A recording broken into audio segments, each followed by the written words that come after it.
What if you could have everything you need? Like literally everything, but you never had to work again. Sounds pretty good, right?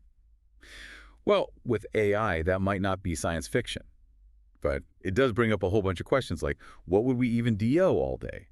So today we're going deep on AI-driven automation and how universal basic income, UBI for short, might just change everything. Yeah, it's not just a sci-fi movie anymore. Like one study we looked at, it predicted something crazy. Almost 60% of all the jobs out there gone, automated, poof, by, get this, 2035. That's like right around the corner.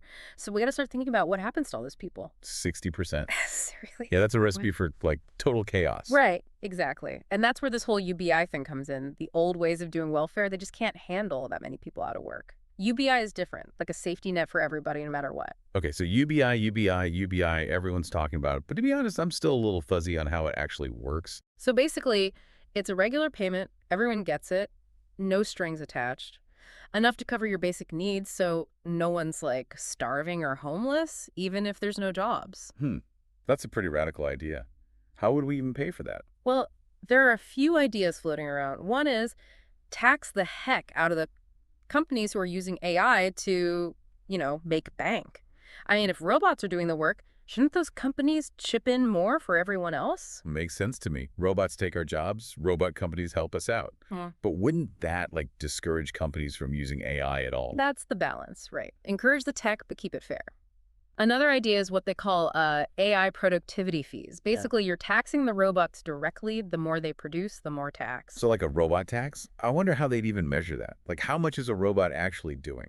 Oh, it'd be super complex. Maybe compare what the AI does to what a human worker would do for the same thing. It's new territory, lots to figure out. Yeah, sounds like there's going to be a whole lot of arguments about how to pay for this thing. Oh, for sure. These are huge changes, like to the whole economy. There's also this idea of wealth taxes, specifically on the people getting super rich off of AI. Basically, you tax those at the top who are benefiting the most. So taxing the companies and the super rich, huh? Yeah, that's going to be a hot topic. Yeah. But even if we figure out how to pay for it, how does the money actually get to people? Direct deposit, some kind of UBI debit card. Lots of models out there. Direct deposit's one, or maybe a card, but just for essentials. And then, how often do you pay? Weekly, monthly? Lots of details. And how much are we talking about? Like, is there a magic number everyone agrees on? That's the million-dollar question, right? Probably depends on, like, where you live, cost of living, and all that. Some folks say enough for all your basic needs. Others say just a little extra to help out. It's a tough equation. This is making my brain hurt already. But it's fascinating stuff. Okay, so we talked about the money side. AI, taking jobs, needing a new system, figuring how to fund it. But what about the human side of it all? Like, if you don't have to work, what happens to your sense of purpose? Who are you even without a job? Now you're getting to the heart of it. If work is optional, what fills that space? What gives you meaning? How do you measure success? Those are the big questions. And sociologists, psychologists, even philosophers, they're all over that. Yeah, I can see some people loving the freedom, others totally freaking out without their routine. Exactly. And then there's the whole inequality question, which we touched on. Like, even with UBI, you could still have a massive gap between the rich folks who own the robots and everyone else. Right, everyone's got their basic needs met, but the rich just keep getting richer. Could happen. Some folks think UBI just puts a Band-Aid on the problem, doesn't actually solve it. So this future, it's got amazing potential, but also some real scary parts too. Yeah.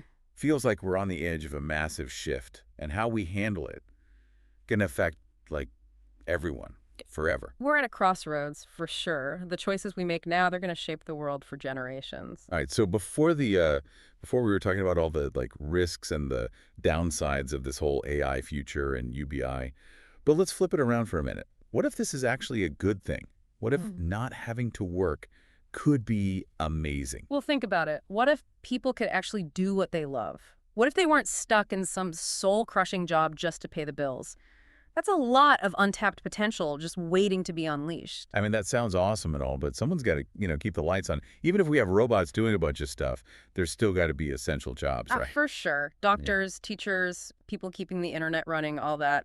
Those jobs don't go away.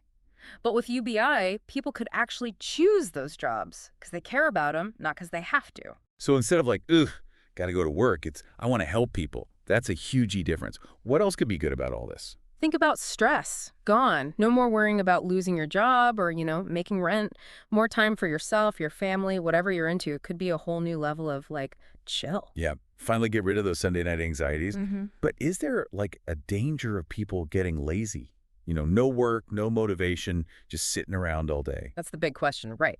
But a lot of folks think humans, we're naturally curious. We want to do stuff. Maybe not a 9 to 5, but create things, build things, help out in the community.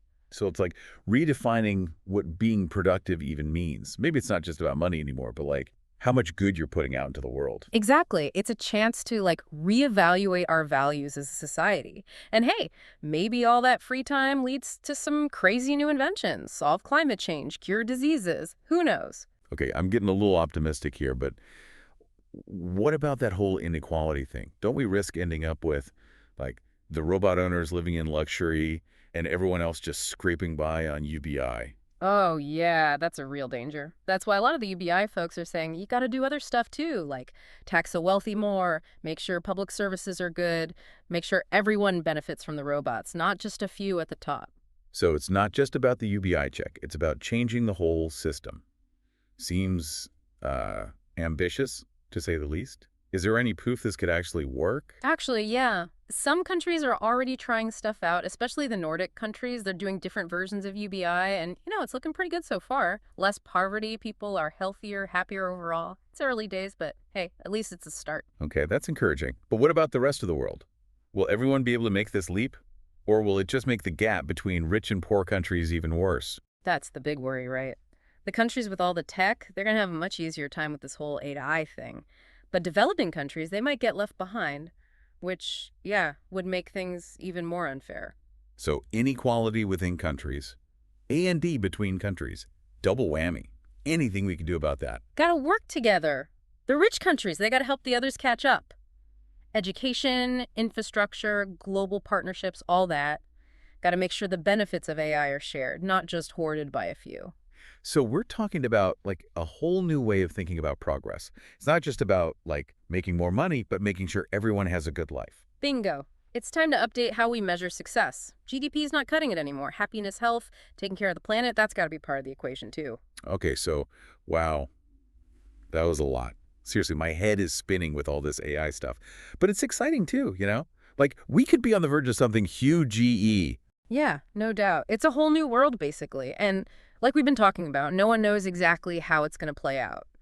But there are some things, some key takeaways that we got to keep in mind. So what are those takeaways? Like what do people really need to understand about all this? First thing, this is happening. Like, it's not a maybe, it's already happening. AI, automation, they're already changing things, jobs are being lost, all that. We can't ignore it. We got to be ready, learn about it, and figure out how to make it work for us, not against us. Right. We can't just bury our heads in the sand and pretend it's not happening. What else? We got to be open to new ideas. Like the old ways of doing things, they might not work anymore. What we valued before, what success meant, all that might change. We got to be flexible, open to different ways of thinking. Yeah, that makes sense. Got to like break out of the old boxes. But we also got to be honest, there's going to be some rough patches, right? Oh, absolutely. There's going to be bumps along the way, tough decisions to make. Like we got to deal with inequality, people losing their jobs, all that. It's not going to be easy. But the important thing is we have a choice. We can shape this thing. We're not just helpless passengers. So basically, don't freak out, but don't be naive either. It's serious, but we can do this. Right on. And this is going to sound kind of cheesy, but we got to never stop learning. This tech stuff, it's changing all the time, so we got to keep up. What's hot today might be useless tomorrow. Got to be curious, keep learning. So like school never really ends, huh? But it's not just about like coding and stuff, right? No. In fact, the stuff robots can't do, that's going to be even more important. Creativity, critical thinking, working with people, all that. Those are the skills that are going to make us humans valuable, even in a robot world. So it's not us versus them, it's us with them. Yeah, exactly. Like, how can we use this tech to make life better for everyone? That's the real question. This has been an amazing conversation. Seriously, learned a ton, and I bet our listeners are full of questions right now. But before we wrap up, I want to leave everyone with something to think about, something that wasn't in any of the research we did. It's a big one, though. If we don't have to work anymore, how do we measure our worth? What makes a person valuable in a world where jobs are optional? Yeah. Is it being creative, helping your community, learning new things? Or is it something totally different? Whoa, that's a deep one. And honestly, I don't have the answer. I think everyone's got to figure that out for themselves. But that's the exciting part, right? We get to decide. And hey, that's what these deep dives are all about, getting you thinking, asking those tough questions. So what do you think? What worries you about this future? What excites you? Let us know, because this conversation, it's just getting started.